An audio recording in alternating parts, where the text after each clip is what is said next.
اس انسان کو دیکھنے لگی۔ میرے فرشتوں کو بھی اندازہ نہیں تھا کہ اس وقت دروازے میں مجھے کون دکھائی دے گا۔ میں اپنی جگہ سے اٹھی، میرا دل زور زور سے دھڑک رہا تھا۔ تبھی میری نگاہ اس کے ہاتھ میں اس چیز پر پڑی۔ خوف کے مارے میری آنکھیں پھیل گئیں۔ میں بے اختیار 2 قدم پیچھے ہٹی اور دیوار کے ساتھ لگ گئی، مگر میں دیر کر چکی تھی۔ مجھے اپنا انجام سامنے نظر آ رہا تھا۔ اس کے میری طرف بڑھتے قدم مجھے بتا رہے تھے کہ میرا آنے والا پل پہلے سے بھی بدتر ہونے والا ہے۔ میری بربادی شروع اس وقت ہوئی تھی جب میں اپنے بیٹے کے لیے اپنی اکلوتی بھانجی کو بیاہ کر لے آئی تھی۔ عرصہ ہوا شوہر کے انتقال کے بعد صرف بیٹا ہی میرا واحد سہارا تھا۔ وہ پڑھ لکھ کر اچھی نوکری پر فائز ہوا تو میں نے اس کے لیے بیوی کی تلاش شروع کر دی۔ خاندان بھر کی کوئی لڑکی میرے معیار پر پوری نہیں آتی تھی۔ میرے دیور کی 2 بیٹیاں تھیں۔ ڈھکے چھپے الفاظ میں میری دیورانی نے کئی دفعہ مجھے کہا تھا کہ وہ اپنی بیٹی کے ساتھ میرے بیٹے کا رشتہ کرنا چاہتی ہے، لیکن میں ناک پر سے مکھی اڑا دیتی۔ مجھے بھلا اس کے گھر رشتہ کر کے کیا اجر ملنا تھا؟ دیور میرا ایک کمپنی میں معمولی سی نوکری کرتا تھا اور اسی نوکری سے اس نے اپنی بیٹیوں کو پالا پوسا تھا۔ ساری زندگی مجھے ان کے رہن سہن پر اعتراض ہوتا رہا۔ اس کی تنخواہ تو اچھی تھی، لیکن جب بھی میں اپنی دیورانی کے گھر جاتی تو گھر میں معمولی سے کھانا پکا ہوتا، بیٹیوں نے معمولی سے کپڑے پہن رکھے ہوتے، اور میری دیورانی، اس نے تو شاید عید کے عید کبھی جوڑا نہ بنایا تھا۔ وہ پاگلوں کی طرح پیسہ جوڑ جوڑ کر رکھتے تھے۔ مجھے ان کے گھر جا کر کبھی اچھا نہ لگا۔ میں بھلا اپنے بیٹے کے لیے اس کی بیٹی کیوں لیتی؟ سالوں بعد جب میرا بیٹا ایک اچھی نوکری پر فائز ہو چکا تھا، تب مجھے پتا چلا کہ میرے دیور نے اپنی پائی پائی جوڑ کر شاندار سا گھر بنا لیا ہے۔ اب بھلا کیا فائدہ؟ پوری زندگی تو بھوک اور تنگی میں گزار دینے کے بعد اب آخری عمر میں اپنا گھر بنا لیا۔ میں نے نفرت سے سوچا اور ایک دفعہ پھر بیٹے کے لیے رشتے دیکھنے میں جت گئی۔ انہی دنوں مجھے اطلاع ملی کہ میری بہن جو دوسرے شہر میں رہتی تھی وہ بہت بیمار تھی۔ میری اس بہن نے گھر سے بھاگ کر شادی کی تھی۔ یہی وجہ تھی کہ کوئی بھی خاندان میں اس کے ساتھ رشتہ رکھنا پسند نہیں کرتا تھا۔ وہ کبھی کبھی مجھے فون کر لیا کرتی تھی، لیکن اب جب اس کی بیماری کی اطلاع ملی تو میں نے سوچا کہ اس سے مل لینے میں کیا حرج ہے۔ میں بیٹے کے ساتھ اس کے بتائے ہوئے پتے پر پہنچی تو میری آنکھیں حیرت کے مارے کھلی کی کھلی رہ گئیں۔ ایک شاندار محل تھا جہاں میری بہن رہتی تھی۔ ایسی شان و شوکت تو میں نے اپنی زندگی میں نہیں دیکھی تھی۔ میری بہن بیمار اپنے بیڈ پر پڑی تھی۔ اسے ملتے ہوئے میری آنکھوں میں آنسو آ گئے۔ اس نے مہنگے کپڑے پہن رکھے تھے۔ گھر کی آرائش بتا رہی تھی کہ یہ لوگ بہت امیر ہیں۔ میں اپنی بہن سے باتیں کر رہی تھی اور میرا بیٹا سنجیدگی سے صوفے پر بیٹھا تھا کہ اچانک کمرے میں ایک نوجوان سی لڑکی داخل ہوئی۔ امی، میں ذرا کالج جا رہی ہوں، آج فیئر ویل پارٹی ہے، میرا سال ختم ہو گیا ہے نا، مجھے واپسی میں ذرا دیر ہو جائے گی، اس نے کہا، اور مجھے دیکھ کر اس نے سرسری سا سلام کیا، لیکن میری نگاہیں تو اس لڑکی پر سے ہٹ ہی نہیں رہی تھیں۔ انتہائی حسین اور مہنگے کپڑوں میں ملبوس میری بہن کی بیٹی ایک لمحے میں ہی مجھے اپنے بیٹے کے لیے پسند آ گئی تھی۔ میں نے اس پل یہ بھی نہ خیال کیا کہ ماں کی شدید بیماری کے باوجود یہ لڑکی اپنی کالج کی پارٹی میں چلی گئی۔ وہ گئی تو میں نے بہن سے بہانے سے پوچھ لیا کہ کہیں اس نے بیٹی کا رشتہ طے کیا ہے یا نہیں۔ بہن نے آنکھوں میں آنسو بھر کر نفی میں سر ہلا دیا۔ نہیں رخشندہ، تمہیں پتا تو ہے میں نے بھاگ کر تمہارے بہنوئی سے شادی کی تھی، اور اب تو وہ ہمارے سر پر رہے نہیں۔ ان کے خاندان والوں نے تو کب کا ہمیں چھوڑ دیا، صرف میں اور میری بیٹی زبیدہ۔ اس کے کالج کی تعلیم مکمل ہونے والی، لیکن اب تک ڈھونڈنے کے باوجود مجھے خاندان میں کوئی رشتہ نہیں ملا۔ خاندان کے باہر میں اسے بیانا نہیں چاہتی، نہ جانے میرے بعد اس کے ساتھ کیا سلوک ہو۔ بہن کی پریشانی پر میں دل ہی دل میں کھل اٹھی۔ میرا راستہ صاف تھا، میں نے جھٹ اپنے بیٹے کے لیے زبیدہ کا رشتہ مانگ لیا۔ میری بہن پہلے تو حیران ہوئی، اسے کچھ اعتراض تھا، لیکن جب میں نے اسے رمیز کی شاندار نوکری کے بارے میں بتایا تو وہ تیار ہو گئے۔ رمیز کو تو میری پسند پر کوئی اعتراض نہیں تھا، مگر جب میں واپس آئی تو رمیز نے دبے دبے لفظوں میں کہا، اماں، چچا کا گھر ہمارے محلے میں ہی ہے، ان کے گھر 2 جوان لڑکیاں ہیں، چچا بوڑھے اور کمزور ہیں، اصولی طور پر ہمیں ان کے گھر رشتہ کرنا چاہیے تاکہ ان کا بوجھ ہلکا ہو سکے۔ میں نے رمیز کو ڈانٹ کر خاموش کروا دیا۔ شکل دیکھی ہے کبھی اپنی چچا زاد بہنوں کی؟ وہ تیرے لائق نہیں۔ زبیدہ تو تیرے ساتھ خوب جچے گی۔ میں نے شادی کی تیاریاں شروع کر دیں، روپے پیسے کی اب میرے گھر میں کوئی کمی نہیں تھی۔ رمیز نے ایک شاندار سا گھر بنوانا شروع کر دیا۔ گھر کی تعمیر مکمل ہوئی تو میں شاندار بری بنا کر بہن کی بیٹی کو بیاہنے دوسرے شہر جا پہنچی۔ جن جن کو میں بارات میں اپنے ساتھ لے کر گئی تھی ان سبھی کی نگاہوں میں حسرت جھلک رہی تھی۔ اپنی دیورانی اور دیور کے جھکے ہوئے کندھے دیکھ کر مجھے بڑی خوشی محسوس ہو رہی تھی۔ لمبے سفر کی تھکان سے سبھی تھکے ہوئے تھے۔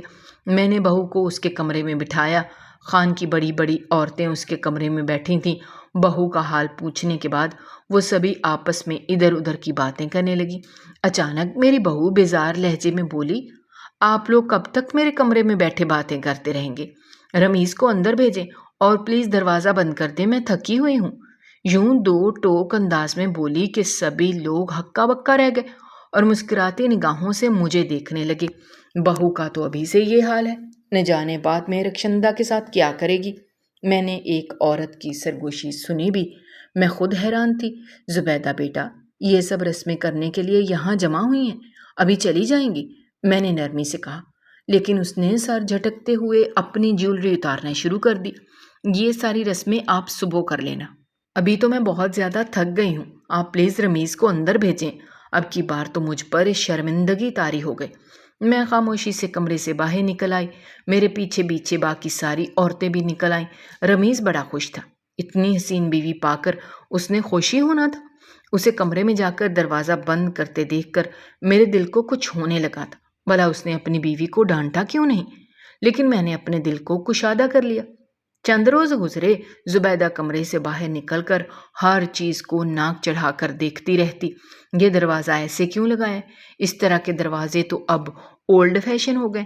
کچن تو بالکل بھی اچھا نہیں بنا، آج کل اس طرح کے کیبنٹ کون لگاتا ہے؟ وہ ناک چڑھا کر کہتی تو رمیز ہنس دیتا اور کہتا، محلے میں سب سے شاندار گھر ہمارا ہے۔ لیکن وہ راضی نہ ہوتی، اس کے خرچے دن بدن بڑھتے جا رہے تھے۔ وہ برانڈڈ کپڑوں کے علاوہ کوئی جوڑا پہننے پر تیار نہ ہوتی۔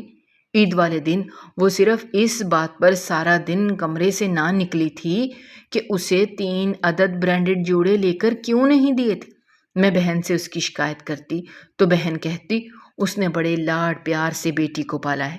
میں دل پر پتھر رکھ کر خاموش ہو جاتی، لیکن رمیز تو اس کی ساری خواہشات خاموشی سے مانتا چلا جا رہا تھا۔ لیکن ہمارے سر پر تو قیامت تب ٹوٹی جب اچھی بھلی چلتی ہوئی نوکری ختم ہو گئی۔ رمیز گھر واپس آیا تو بے حد پریشان تھا۔ وہ اسی شام سے دوبارہ نوکریاں تلاش کرنے لگا، لیکن نوکریوں کو تو جیسے کال پڑ گیا تھا۔ ڈھونڈ ڈھونڈ کر بھی اس ملک میں کوئی نوکری نہ ملی۔ 1 مہینے کی تنگی نے ہی ہمارے 14 طبق روشن کر دیے۔ آخرکار ایک روز رمیز تھکے تھکے انداز میں کمرے سے باہر آیا۔ مجھے نوکری مل رہی ہے، لیکن سعودی عرب میں۔ نوکری اچھی ہے اور تنخواہ اور دیگر مراعات بھی بہترین ہیں، لیکن 2 سال سے پہلے میں گھر واپس نہیں آ سکتا۔ اس کی بات پر تو جیسے میرے دل پر کسی نے پاؤں رکھ دیا۔ مگر زبیدہ بڑی خوش تھی تنخواہ کا سن کر، اور وہ اور بھی زیادہ خوش ہوئی۔ میرے نانا کرنے کے باوجود اس نے رمیز کو سعودیہ بھیج کر ہی دم لیا۔ اماں بالکل فکر مت کریں، میں روزانہ ویڈیو کال کیا کروں گا، اس میں آپ مجھے دیکھ لیں گی، میں بھی آپ کو دیکھ دیکھ کر خوش ہو جایا کروں گا۔ 2 سال بعد میں آپ دونوں کو بھی وہاں بلوا لوں گا، اس نے خوشی سے کہا۔ زبیدہ نے فوراً میرے کندھے پر ہاتھ رکھا۔ ارے آپ فکر ہی مت کریں، میں اماں کا بالکل اس طرح خیال رکھوں گی جیسے وہ میری سگی ماں ہیں، انہیں کوئی پریشانی نہیں ہوگی۔ رمیز چلا گیا اور ہم لوگ دکھی دل کے ساتھ گھر واپس آ گئے۔ میں گھر واپس آئی اور چپ چاپ صحن میں رکھے تخت پر بیٹھ گئی۔ تھوڑی دیر بعد میری ایک پڑوسن مجھ سے ملنے آئی۔ اس نے آتے ہی مجھے کہا، فکر مت کرو رخشندہ، جلدی دوبارہ بیٹا واپس آ جائے گا۔ شاید وہ میری اداسی دیکھ کر مجھے تسلی دے رہی تھی۔ میں اسے ادھر ادھر کی باتیں کرنے لگی۔ میں نے آواز لگا کر زبیدہ کو چائے بنانے کا کہا، مگر شاید اس نے میری آواز نہیں سنی۔ میں نے 2-3 دفعہ بلایا تو وہ دھاڑ سے کمرے کا دروازہ کھول کر باہر نکلی۔ کیا مصیبت ہے بڑھیا، 2 منٹ سونے بھی نہیں دیتی، یہ کس مصیبت کو یہاں بلا کر بٹھا رکھا ہے؟ نکالو اس کو میرے گھر سے، الٹے سیدھے مہمان بلائے رکھتی ہے، جب دیکھو کسی نہ کسی کو گھر میں گھسا رکھا ہوتا ہے۔ آج کے بعد اگر میری اجازت کے بغیر کوئی اس گھر میں آیا تو میں تیرا منہ توڑ دوں گی۔ وہ زبیدہ نہیں تھی، وہ کوئی اور ہی تھی جس کے منہ سے یہ الفاظ نکل رہے تھے۔ میں ہکا بکا اس کی شکل دیکھ رہی تھی۔ میری پڑوسن بھی جلدی سے اٹھ کھڑی ہوئی۔ ہائے ہائے، تمہاری بہو تو لگتا ہے پاگل ہو گئی ہے، ایسے تو اس نے کبھی نہیں کیا۔ وہ بڑبڑاتی الٹے قدموں باہر نکلتی چلی گئی، جبکہ زبیدہ مجھے کھا جانے والی نگاہوں سے دیکھ رہی تھی۔ اٹھ کے جلدی سے گھر کے کام کاج ختم کر اور اس کے جانے کے بعد کچن میں جا کر رات کا کھانا بھی بنا۔ تو بہت چلا لیے مجھ پر حکم، اب میری باری ہے۔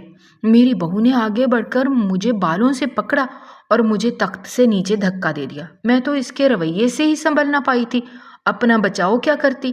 میرا بوڑھا وجود جھٹکوں کی زد میں آ گیا۔ وہ بڑے مزے سے چلتی ہوئی اندر کمرے میں چلی گئی، اور جب باہر نکلی تو اس نے نہا دھو کر نیا جوڑا پہن رکھا تھا۔ خوشبوئیں لٹاتی، ہاتھ میں پرس تھامے ہنس ہنس کر کسی سے باتیں کر رہی تھی۔ وہ گھر سے باہر چلی گئی اور میں وہیں بیٹھی روتی رہ گئی۔ مجھے اندازہ ہو رہا تھا کہ رمیز کی یہاں موجودگی کی وجہ سے اس نے آج تک مجھے کچھ نہیں کہا، ورنہ وہ مجھ سے شدید نفرت کرتی ہے۔ میں نے خاموشی سے سارے گھر کی صفائی کی، کچن میں جا کر کھانا بنا دیا۔ وہ رات گئے واپس آئی تو کبھی دائیں جانب لڑک رہی تھی، کبھی بائیں جانب۔ شاید یہ گہری نیند میں ہے۔ میں اسے بازو سے تھام کر اندر کمرے میں لٹا آئی، لیکن مجھے یہ پتا نہ تھا کہ بیٹے کے جانے کے بعد اب مجھ پر کون سے عذاب ٹوٹنے والے ہیں۔ اگلی صبح میں نے خود ہی اٹھ کر ناشتہ بنایا، پورے گھر کی صفائی کی۔ دوپہر کا وقت ہونے کو آیا تھا، زبیدہ ابھی تک کمرے سے نہ نکلی تھی۔ میں وضو کر کے جائے نماز پر بیٹھی نماز پڑھ رہی تھی کہ اچانک مجھے اپنے سر پر کچھ گرتا ہوا محسوس ہوا۔ میں نے دیکھا تو وہ کچرے کا شاپر تھا جو زبیدہ نے مجھ پر الٹا دیا تھا، اور اب خود پیچھے کھڑی ہنس رہی تھی۔ یہ سب کیا ہے؟ میں نے گندگی کو خود پر سے جھاڑتے ہوئے گھبرا کر کہا، تو زبیدہ ہنس پڑی۔ آپ کا علاج ہے۔ میں نے کہا بھی تھا کہ میرے جاگنے سے پہلے میرا کھانا ٹیبل پر ہونا چاہیے، مگر آپ کو یہاں مصلے پر بیٹھ کر نمازیں پڑھنے سے فرصت نہیں۔ جب آپ کو میرا خیال نہیں ہے تو آپ کو باہر رہ کر کرنا کیا ہے؟ چلیے میرے ساتھ۔ اس نے مجھے بازو سے پکڑا اور گھسیٹتے ہوئے باہر لے آئی۔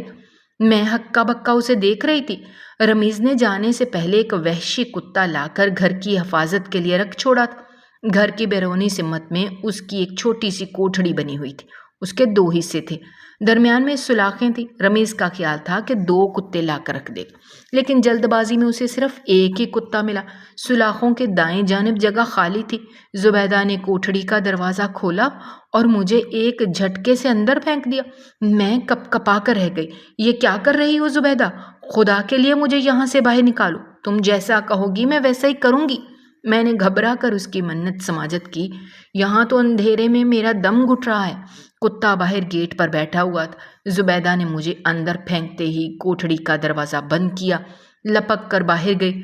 تھوڑی دیر بعد اس نے کوٹھڑی کا دروازہ کھولا تو اس کے ہاتھ میں کتے کی زنجیر تھی۔ اس نے کتے کو کوٹھڑی کے اندر بند کر دیا۔ ایک جانب میں تھی، دوسری جانب وہ کتا جو غراتے ہوئے مجھے دیکھ رہا تھا۔ وہ ابھی ہم سب سے اتنا مانوس تھا نہیں، اس لیے اپنی کوٹھڑی کے اندر مجھے دیکھ کر غرا رہا تھا۔ میں چلا چلا کر زبیدہ کی منت سماجت کرتی رہی، لیکن وہ تالا لگا کر واپس جا چکی تھی۔ میں پھوٹ پھوٹ کر رو دی۔ شاید مجھ سے بہو کے انتخاب میں غلطی ہو گئی تھی۔ شاید مجھے اپنی دیور کی وہ معصوم بیٹیاں بیاہ کر لے کر آنی چاہیے تھیں، جو غریب ضرور تھیں مگر سلیقہ مند تھیں۔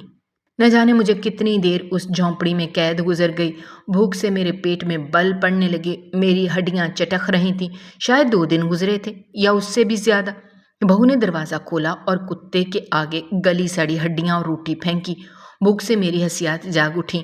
بہو دروازہ بند کر کے چلی گئی تو میں کپ کپاتے ہوئے اپنی جگہ سے اٹھی۔ روٹی سلاخوں کے نزدیک ہی پڑی تھی۔ میں نے جلدی سے ہاتھ بڑھا کر وہ روٹی اپنے حصے میں کھینچ لی۔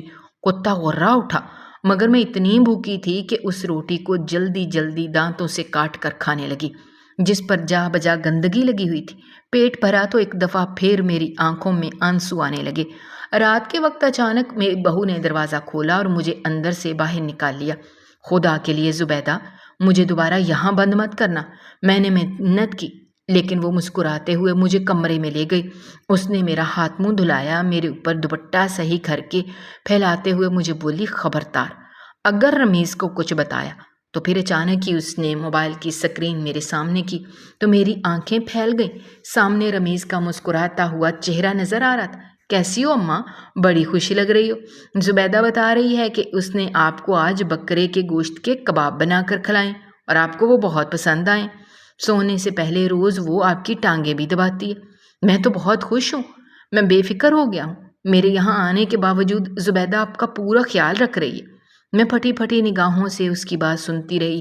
میری آنکھوں میں آنسو آنے لگے۔ تب زبیدہ نے موبائل ہٹا لیا۔ اب بس کریں اماں، آپ کو پھر سے یاد کر کے رو رہی ہیں۔ وہ موبائل لے کر ایک طرف کو ہو گئی اور موبائل بند کر کے واپس پلٹ آئی۔ چل بڑھیا، ٹائم ختم ہو گیا۔ اس نے پھر سے میرا بازو پکڑا اور مجھے لے جا کر اسی کوٹھڑی میں بند کر دیا۔ میں پھوٹ پھوٹ کر رونے لگی۔ اب تو یہ معمول بن گیا تھا۔ وہ روز کتے کو کھانا ڈالتی، جان بوجھ کر میری روٹی بھی کتے والے حصے میں پھینک دیتی۔ میں کتے سے ہاتھ بچا کر وہ روٹی کھینچ کر کھا لیتی۔ رات کے وقت وہ مجھے کمرے میں لے جاتی۔ رمیز کا چہرہ دکھاتے وقت وہ جان بوجھ کر اپنی طرف کا مائک بند کر دیتی۔ اگر میں کچھ کہوں بھی تو رمیز کو سنائی نہ دے۔ چند ہفتوں تک تو یہ سلسلہ یوں ہی چلتا رہا۔ پھر ایک روز اچانک اس نے مجھے باہر لے جانا بند کر دیا۔ 2 دن تک وہ مجھے باہر لے کر نہ گئی۔ اندر کی گھٹن سے میرا جینا محال ہو رہا تھا۔ ایک روز میں نے سنا کوٹھڑی کے زنگ آلود دروازے کے باہر وہ ٹہل رہی تھی، فون پر کسی سے بات کر رہی تھی۔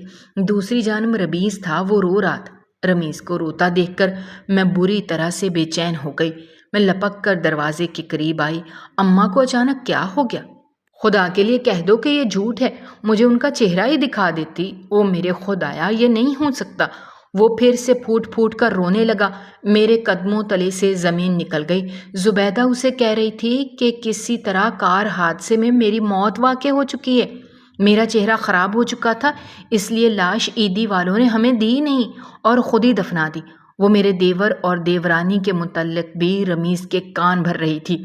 کہہ رہی تھی انہوں نے آنا تک گوارا نہیں کیا، اس لیے دوبارہ ان سے کبھی رابطہ مت کرنا۔ رمیز پھوٹ پھوٹ کر رو رہا تھا۔ میری آخری امید بھی ختم ہو گئی۔ مجھے لگتا تھا شاید کبھی رمیز کو پتہ چل جائے گا کہ زبیدہ میرے ساتھ کیا سلوک کرتی ہے، لیکن اب تو اس نے تسلیم کر لیا تھا کہ میں مر چکی ہوں۔ بھلا اب مجھے زندان سے کون نکالتا؟ شاید یہ کتا ہی کسی روز مجھے چیر پھاڑ کر کھا لے گا۔ میں نے اپنی موت کو تسلیم کر لیا تھا۔ چپ چاپ آخری دن اس کوٹھڑی میں گزارنے لگی تھی۔ باتھ روم جانے کی سہولت تو مجھے تھی نہیں، کوٹھڑی ہی میں ہی میری گندگی جمع ہوتی رہی۔ مجھے خارش کی بیماری لگ گئی، میں ہڈیوں کا ڈھانچہ بن چکی تھی اور اب تو میرا دل چاہتا تھا کہ زندگی سے بہتر ہے مجھے موت ہی آ جائے۔ جب اس رات دروازہ کھول کر وہ اندر داخل ہوا، میں پھٹی پھٹی نگاہوں سے اسے اپنی طرف بڑھتا دیکھ رہی تھی۔ یقین نہیں آ رہا تھا کہ یہ وہی ہے رمیز۔ کپ کپاتے ہوئے میرے لبوں سے نکلا، اماں جان، وہ میرا بیٹا تھا رمیز، جو کوٹھڑی کا دروازہ کھول کر اندر داخل ہو رہا تھا۔ اس کے ایک ہاتھ میں ڈنڈا تھا جس کے آخری سرے پر خون لگا ہوا تھا۔ مجھے دیکھتے ہی وہ یکدم مجھ سے لپٹ گیا۔ مجھے یقین نہیں ہوتا، زبیدہ نے آپ کا یہ حال کر دیا؟ وہ مسلسل روتے ہوئے کہہ رہا تھا۔ میرے جسم پر جا بجا زخم بنے دیکھ کر کتا بھی اپنے اصل مالک کو دیکھ کر بے تابی سے ادھر ادھر ٹہل رہا تھا۔ رمیز احتیاط کے ساتھ مجھے باہر لے آیا۔ باہر کی روشنی دیکھ کر میری آنکھیں چندیا گئیں، لیکن ایک اور منظر بھی تھا جسے دیکھ کر میرے قدموں تلے سے زمین نکل گئی۔ وہ زبیدہ تھی جو نشے میں دھت ایک طرف کو لڑکی پڑی تھی۔ رمیز کے ہاتھ میں موجود ڈنڈے پر اسی کا خون تھا۔ یہ سب کیا ہے؟ اسے کیا ہوا ہے؟ میں نے گھبرا کر پوچھا۔ رمیز نے احتیاط کے ساتھ مجھے کرسی پر بٹھایا اور پانی ٹھنڈا لا کر دیا۔ زبیدہ نے مجھے کہا کہ کار حادثے میں آپ کا انتقال ہو چکا ہے۔ چچا جان سے رابطہ کرنے سے منع کیا۔ ان سے تو میں نے رابطہ نہیں کیا، لیکن محلے والوں نے رات کے اندھیرے میں زبیدہ کو گھر سے نکلتے دیکھ لیا تھا۔ محلے کے ایک لڑکے نے مجھے فون کر کے بتایا کہ اس نے زبیدہ کو ایک کلب میں دوسرے لڑکوں کے ساتھ ناچتے ہوئے دیکھا۔ میرا خون کھول اٹھا۔ میں نے اسی لڑکے سے آپ کے موت کی تصدیق کی تو اس نے کہا کئی روز ہو گئے آپ باہر نظر نہیں آئیں، لیکن کتے کی کوٹھڑی سے کسی بوڑھی عورت کے رونے اور چلانے کی آوازیں ضرور سنائی دیتی ہیں۔ میں زبیدہ سے پوچھتا تو وہ کبھی مجھے سچ کا جواب نہ دیتی، لیکن میں تڑپ اٹھا، کیا واقعی اس نے آپ کو کتے کے ساتھ بند کر دیا؟ اسی لیے میں نوکری چھوڑ چھاڑ کر وطن واپس آ گیا، اور میرا فیصلہ درست تھا۔ جیسے ہی میں گھر میں داخل ہوا ایک غیر مرد کے ساتھ زبیدہ کو رنگے ہاتھوں پکڑ لیا۔ وہ تو بھاگ گیا لیکن اسے بچانے کے چکر میں یہ ڈنڈا زبیدہ کے سر پہ لگ گیا۔ یہ ٹھیک ہے مگر صرف بے ہوش ہے۔ اس جیسی عورت کو اپنی زندگی میں نہیں رکھ سکتا۔ جس نے میرے جاتے ہی میری ماں کا یہ حال کر دیا، میں اسے طلاق دیتا ہوں۔ زبیدہ جو ہلکا ہلکا ہوش میں آ رہی تھی طلاق کے الفاظ سن کر کپ کپا کر رہ گئی۔ نہیں، خدا کے لیے نہیں، اس نے چلا کر کہا۔ مگر رمیز اسے طلاق دے چکا تھا۔ اس نے بازو سے پکڑ کر اسے گھر سے باہر نکالا۔ میں حیران تھی، کیا خدا نے میری سن لی تھی؟ مجھے تو اس کوٹڑی سے باہر نکلنے کا کوئی سبب نظر ہی نہیں آ رہا تھا، لیکن آج میں زندہ تھی، آزاد تھی۔ رمیز میرے زخموں پر دوائیاں لگا رہا تھا۔ اس نے میرا اتنا خیال رکھا کہ میں دنوں میں ٹھیک ہو گئی۔ زبیدہ کا اس کے بعد کچھ پتہ نہ چلا۔ میری بہن کا تو انتقال ہو چکا تھا۔ نہ جانے وہ اپنی بد فطرتی کی وجہ سے کہاں کہاں خوار ہوتی رہی۔ ایک روز پتہ چلا وہ غلط لوگوں کے ہتھے چڑھ گئی، اور اس کے بعد اس کا کیا بنا یہ کسی کو نہیں معلوم۔ میرے صحتیاب ہونے کے بعد میں نے اپنے دیور کی بیٹی سے رمیز کی شادی کر دی، اور اس کے سلیقے نے میرے گھر کو جنت بنا دیا۔ ایک غلطی کے بعد آخر کار اللہ نے مجھے سکون سے نواز دیا تھا۔ ناظرین، ہماری آج کی یہ کہانی آپ کو کیسی لگی؟ کمنٹ باکس میں اپنی رائے کا اظہار کرنا مت بھولیے گا،